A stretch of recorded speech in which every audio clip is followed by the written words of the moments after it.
Olá pessoal, tudo bem?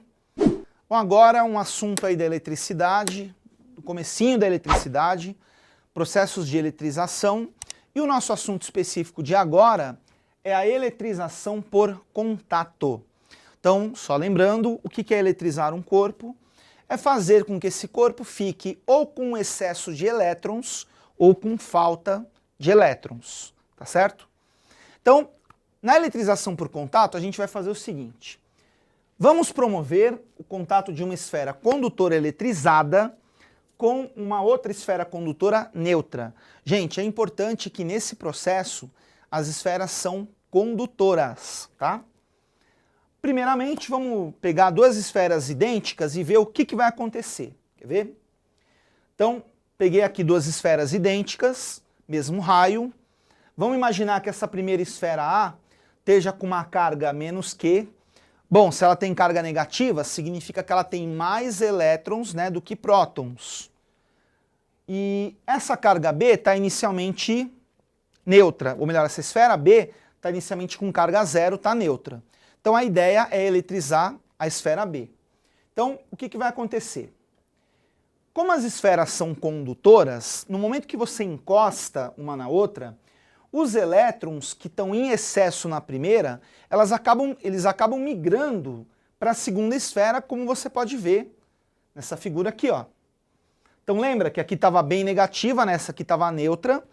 Na hora que você encosta uma na outra, o que acontece? Os elétrons passam dessa esfera para essa, porque no momento que encosta, é praticamente como se tivesse se transformado num único corpo, tá? Então você vai distribuir as cargas negativas aqui ao longo dos dois. Agora o que vai acontecer na sequência? Na sequência você separa as duas, tá? E o que vai acontecer aqui? Opa! Quando você separa as duas, se elas forem idênticas, como foi o exemplo primeiro exemplo que eu estou mostrando para vocês aqui, pelo princípio da conservação das cargas, o que vai acontecer, gente? O princípio da conservação das cargas fala que a carga total inicial é igual à carga total final. Então lembrando, né, a esfera A tinha carga menos Q, a esfera B tinha carga zero. Então a carga total do sistema é menos Q. As esferas sendo idênticas, seguindo aí a conservação das cargas, elas vão ter que ter cargas iguais. Então, qual vai ser o resultado final para obedecer isso que a gente comentou agora? Como você pode ver nessa figura aqui, ó, as duas vão ter cargas menos Q sobre 2. Porque a soma de menos Q sobre 2 com menos Q sobre 2 vai dar menos Q, que é a carga total inicial, tem que ser igual à carga total final. As esferas sendo idênticas, a carga final dela será a mesma. Tudo bem? Agora uma pergunta. E se for uma carga positiva, né, encostada numa esfera neutra? Gente, se a eletrização for feita com uma carga positiva e com uma neutra, vai ser a mesma coisa, única diferença é que o resultado final vai ser mais Q sobre 2 para cada uma, tá certo? Ao invés de menos Q sobre 2. Só que aí você tem que tomar um cuidado, que é o seguinte, são os prótons que vão pular da positiva para a negativa? Não, são os elétrons sempre que se movimentam. Então, no caso de uma eletrização por contato, que você encosta uma positiva numa neutra, os elétrons passam da neutra para a positiva, tá certo? Porque são sempre os elétrons que vão se mover. Então é a única diferença, mas o resultado final vai ser o quê? Q sobre 2, só que positivo para as duas, tá? Se forem idênticas. Agora, uma outra pergunta, gente. E se por acaso as esferas não forem idênticas? Porque a gente pode falar que as cargas finais são iguais quando elas forem idênticas. E se elas não forem idênticas? Como, por exemplo, nessa figura aqui, ó. Esfera A, que está inicialmente com uma carga menos Q, em contato com uma esfera B, que está com uma carga zero. Só que, gente, as esferas aqui não são idênticas. Vamos imaginar que nessa situação que eu estou mostrando para vocês, o raio dessa esfera A seja o dobro do raio dessa esfera B. o que vai acontecer quando a gente encostar uma na outra? Olha só, gente, vai acontecer o seguinte.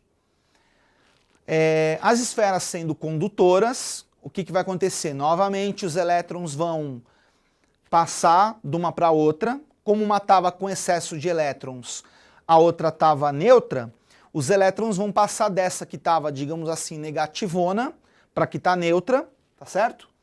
Só que o que vai acontecer? As cargas finais não vão ser iguais. Aqui existe uma regra que diz o seguinte: a carga final de cada esfera, ela vai ser diretamente proporcional ao raio de cada uma. Em outras palavras, lembra que a esfera A tinha um raio que era o dobro da esfera B? Pois bem, pessoal, qual que vai ser a carga final dela? O dobro da carga da B, tá certo? Só que junto com isso, a gente tem que lembrar que a carga total final tem que ser o quê? A soma, né, final tem que ser igual à soma inicial. Então, para que atenda todas essas condições que a gente viu, olha só o que vai acontecer no final. Você vai ter a carga A com menos 2Q sobre 3, a carga final da esfera A, enquanto que a carga B vai ter uma carga final menos Q sobre 3. Por que ficaram esses valores? Porque essa tem que ter o dobro de carga dessa, por que mesmo? Porque ela tem um raio que é o dobro dessa, e a soma tem que dar menos Q. Se você fizer a soma de menos 2Q sobre 3 com menos Q sobre 3, você vai ter menos 3Q sobre 3, corta o 3, fica menos Q. Tudo bem, então? Então, para a gente finalizar, resumindo aqui, na eletrização por contato, você vai pegar um corpo carregado, vai encostar num corpo neutro. É importante que sejam condutores, tá certo? E após o processo de eletrização, o que a gente percebe? Que esses corpos vão adquirir cargas de sinais iguais, tá? E lembrando mais uma vez, né, que esse processo ele funciona muito bem para eletrizar condutores. Se os corpos aí forem isolantes, não vai dar para você eletrizar desse jeito. Ok, pessoal? Obrigado, até a próxima.